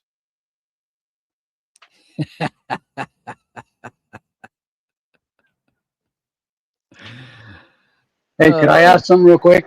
Go ahead. I hear two people talking at the same time. I mean, what should I do? Or should leave and come back or what? No. Here, hang on. So I've got look two down. people. Look down at the bottom of your screen Uh-huh. and look at that gear right there. That gear icon. Okay. So click on the Okay. gear icon. Go to the audio button and click on echo cancellation and click on reduce background noise. Okay. And that I'm should on do a it. phone and there should be the gear like is that in settings or the Settings. Yeah. That's the settings. Click on settings, go to audio and tell it I to don't reduce background noise and echo cancellation. Here, maybe I can do it for you. I don't see a settings. Oh, I know. Hang on a second. I will do it for you. Okay. Reduce background noise and echo cancel. Okay, now let's try that. That instantly sounds better. Okay, good. Well, now I hear you speaking. Now you're still speaking twice. Have you got the YouTube channel open as well? Yeah. Let me close it. I got it Either open. close it or go to the YouTube channel and turn the volume all the way down. Yeah, it is. It's all the way down. It's all the Well, way then, down. then close it. Okay. Close So it. you're Okay. Hold on one second. so you're only on the StreamYard channel. Okay. Testing, Do I testing. don't. Testing. Okay. So I closed YouTube on my phone. Yes. Okay. Not on my. Okay. That's different. Testing, testing, testing. Does that sound better?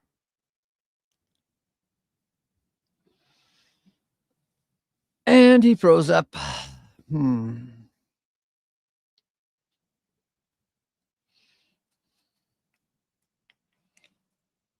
So how you like the essay, Dennis? Turn your mic on. It's excellent. There's a lot there to unpack. Yeah. It inspires a lot of good thinking. God will be justified when God is being judged.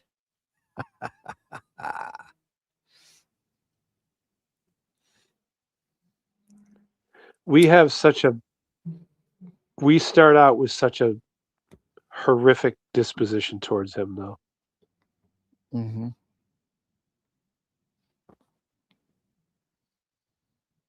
So like you said, all those things have to be unlearned. Our mind has to be washed by the word.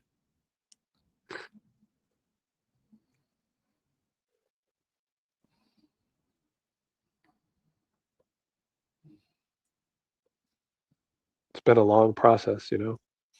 Isn't that something? Yeah, it's been a long process.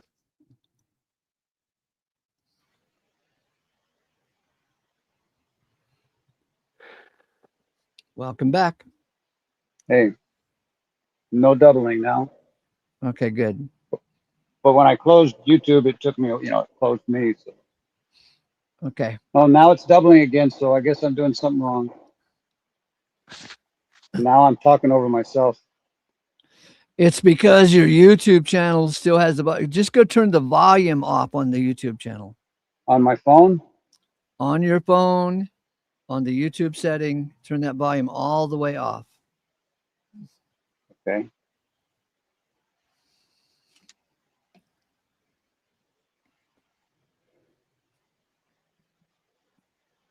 How do I get to YouTube?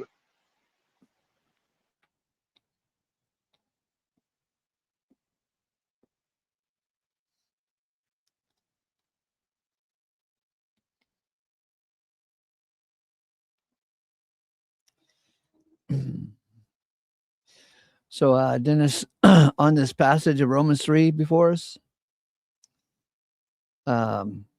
it says, "Now let God be true, yet every man a liar." And it's real common. Pick me up. It's real common for, when you're talking to fundamentalists, this is the only thing that they'll quote in this Romans 3 and 4 business. They'll say, "You're a liar." It says right here, "Let every man be a liar. You're a liar." And they just don't see any of the rest of it.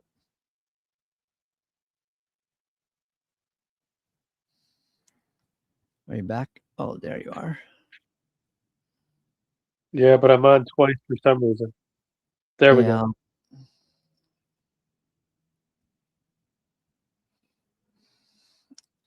You're a liar. Let God be true and every man a liar. Yeah.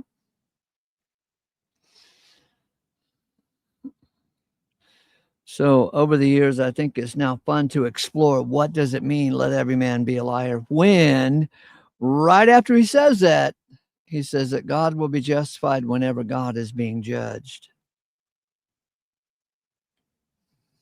So every man's judgments of God are probably just a pack of lies.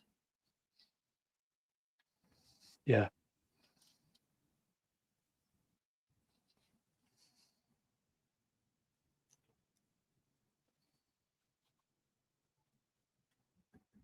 We lost Anthony. Yeah. I haven't met him before.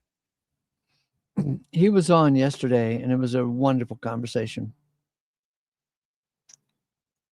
He testified that he came into the faith just reading the Bible, started going to a church, and then he asked a lot of questions in the Sunday school class, and they kicked him out for asking.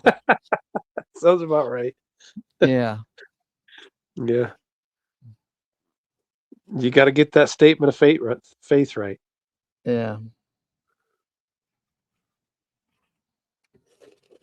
And you really can't ask too many questions. I mean, that could be true of anywhere, really, but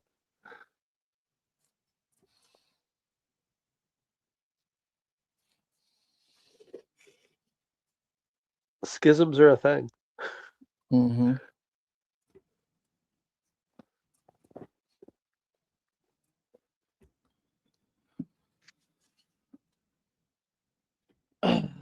Did you come up with this one at 5 a.m., Ace? Yeah, kind of. Was it early? How to judge God. Yeah. Yeah, how to judge God. That's funny. Because we're going to judge God whether we are taught to judge God or not. If I were God, I'd never do it that way. I mean, did you see this, Ace? God committed genocide. Really? Well, he hasn't stopped committing genocide because we're all headed for the grave just as fast as we can. Can you imagine? He appointed Obama, then Biden, then Trump. Why would God do such a thing? Yeah, he's lost his ever-loving mind.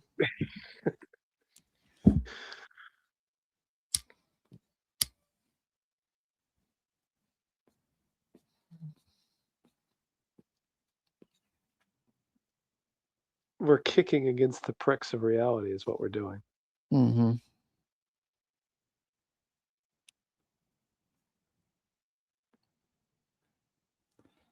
We don't like the way it's unfolding.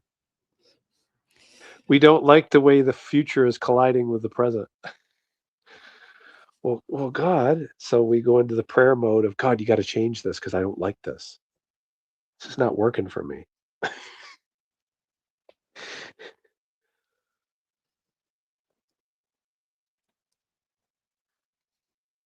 And yes, Wildheart, there's a silence at the end of the other line. It's silent.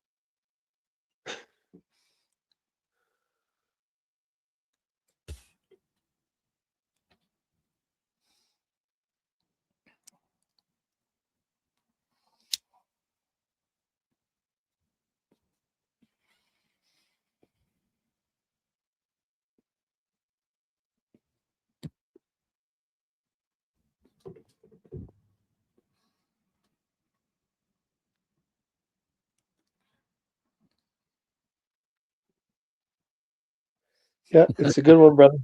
It's a good one.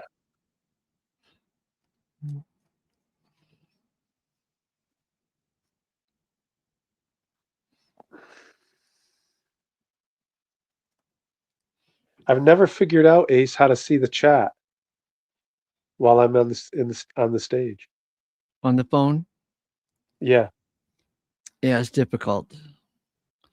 I don't know how to answer the question, or even if you should see the chat. Yeah, you probably can't. You can see it on the screen, but it's so small that you can't really. Well, I guess you can. Yeah, you can. You can pinch it and make it bigger. There you go. Okay, now I see how that works. All right, I just figured it out myself. Look at that. Well, sir, Yes, sir. welcome back, Anthony. Hey. Hello.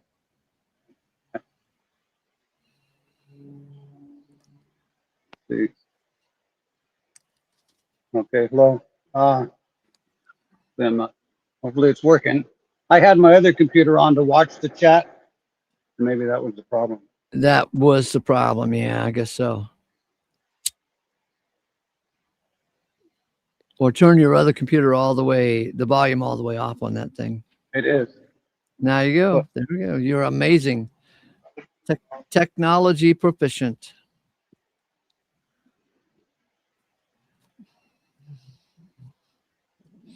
You want to read the essay for us, Anthony? Okay, let me, no, I'm all jammed up over here because it's coming through all wrong on me. I don't think I can under the circumstances because it's, I'm hearing myself talk a minute ago.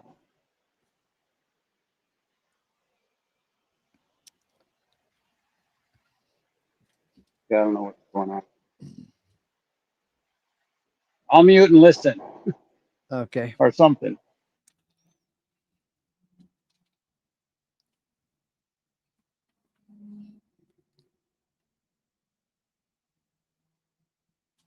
So, in that great day, boys and girls, when we finally are at the great bar of God and God is judging us and we are judging God, man, we are going to give God a round of applause on that day.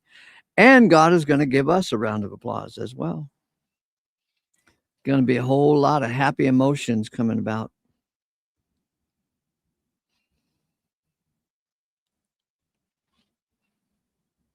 Nobody will be dissatisfied with the judgments of God in that day. For all will be reconciled through the blood of the cross.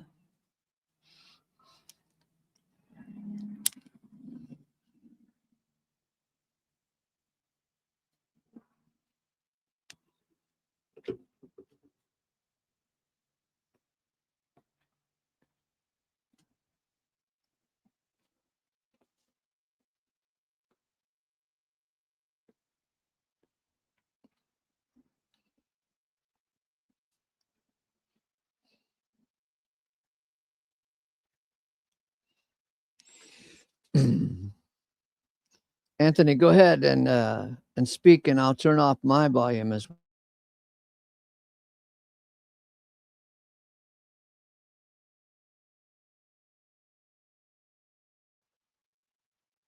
Okay, can you hear me? Okay, I'm talking and I don't know what's going on. I think I'm unmuted.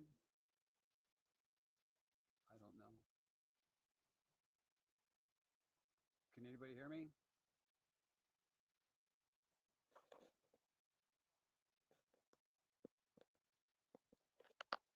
I don't know what's going on.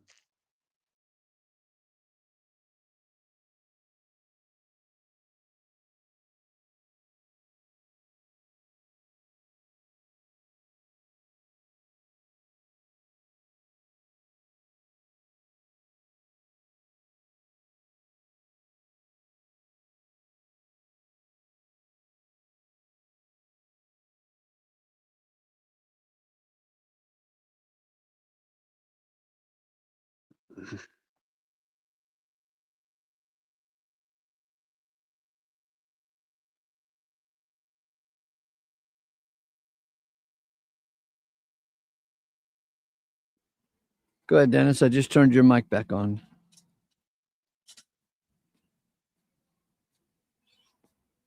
I was just reading some of the side chat. Okay. Oh, how'd you find it? Oh, on your own other device? No, I just pinch. If you just pinch the screen, you can go over to the chat that's on the side that's very small, pinch it and expand it, Ah, and you can see all the side chat. nice. There's not many people there right now, just Eon. And that's lovely.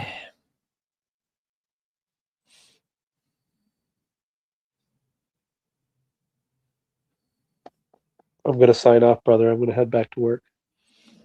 Me too. I'll sign off Thanks. as well. Thank you for the essay. Bye-bye.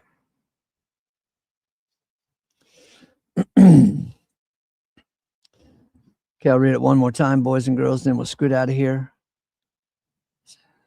It's 48 minutes past the hour. Wednesday, February 25th, 2026. Be sure and give me a thumbs up right about now. Leave comments at the end of the show. And share this episode with somebody because it's pretty cool. Mind expansive. How to judge God, the art and science of judging God. Let's face it, dear one, everyone judges God. We all judge God every damn day. Are our judgments right? Are they just? Will God be able to withstand our judgments? Well, let's hope so. We have a few scriptures that might be helpful. We have Romans 3, 1 Corinthians 4, and believe it or not, Colossians 1:20. Romans 3, 3 and 4 tells us that God will be able to handle it when God is being judged in that day. When God is being judged, God will be justified. For what if some disbelieve? Will not their unbelief nullify the faithfulness of God? It may not be coming to that. Now let God be true, yet every man a liar, even as it is written, that so thou shouldst be justified in thy sayings, and shall be conquering when thou art being judged. Our next passage is way cool. 1 Corinthians 4:5 says not to be quick to judge, implying, of course, that if you're quick to judge, you'll likely come to the wrong conclusion. 4:5, so that be not judging anything before the season till the Lord should be coming, who will also illuminate the hidden things of darkness and manifest the counsels of the heart. And then applause will be coming to each one from God. King James says, judge nothing before the time, for every man shall have praise from God. 1 Corinthians 4:5, King James Version. Therefore, judge nothing before the time, till the Lord should come, who both will bring to light the hidden things of darkness and will make manifest the counsels of the heart, and then shall every man have praise of God. Number one, we all judge God, let's face it. We can't help but judge God by what we think we know. We're born, we grow up a bit, we learn to tie our shoes, and someone comes along who doesn't tie their shoes the way we tie our shoes, and we think they are doing it wrong. Not only are they doing it wrong, but they must be stupid or unintelligent or for doing it wrong. Number two, what if one of our morning prayers went like this? Good morning, Heavenly Father, I adore you. I want to be like you. I want to be wise like you. I want to be loving like you. I want to be patient like you. I want to see with your eyes. Amen. Number three, what if the judgments of God were a good thing? I mean, a really good thing. Admittedly, most of us came into this journey of faith through evangelical fundamentalism, and that brand of Christianity tells us all day long to avoid God's judgments, as God's judgments are scary, and they give us a formula, a list of do's and don'ts that if we do them, will spare us from the judgments of God. Well, I call bullshit on that line of thinking these days. I say the judgments of God are lovely and trustworthy. And we want more of the judgments of God, not less. Yes, sinners can and will trust the judgments of God, for God's just judgments will make all things right. And the sinners will adore God for being right after all. Number 4, meanwhile, we're stuck on the earth making judgment calls the best we can with the itty-bitty brain cells we have, and we just don't have the whole picture yet. Lord have mercy.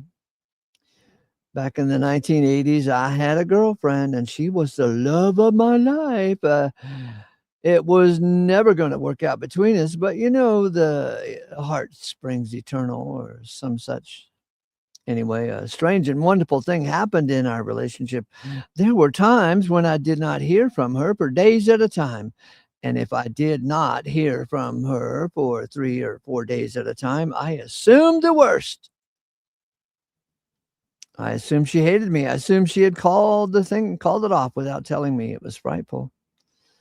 Judge nothing before the time, says 1 Corinthians 4:5. You see, I was torturing myself with the absence of information to assume the worst. Was it over between us when I did not hear from her? No. Did she hate me when I did not hear from her? No. We went on to have a great relationship for many years to come. But I bring it up to you. But I bring it up to tell you it's just natural to assume the worst with the lack of information. Judge nothing before the time, says Paul in 1 Corinthians 4:5. You see, God in 1 Corinthians 4:5 is going to have kind words and kind judgments for everyone as far as the eye can see. Judging God is the thing. We must all judge God. We all must judge God. But judging God too quickly is a sticky problem. Right now, we are judging God, but we're not really qualified to judge God. We all just judge God haphazardly. Why did you make me thus? Comes to mind from Romans 9:20. Will God prove himself to be wise and loving? Yes, he will. But we can't say that when we're spoon-fed doctrines of eternal conscious torment or permanent annihilation, as our Christian pals do to us. But if somehow, some way, we can find ourselves over in Colossians 1:20, God's judgments of us and our judgments of God will finally make sense. For there we learn of a great reconciliation coming, in which all will be reconciled to all and with all. Colossians 1:20. And through him to reconcile the all to him, making peace through the blood of his cross. Through him, whether those on the earth or those in the heavens, God will be reconciled to his creatures. His creatures will be reconciled to God, and his creatures will be reconciled to each other. And it extends to all on the earth and throughout the heavens. And then finally, our judgments will be just and justified. And Romans 5:18 will come to light in our minds.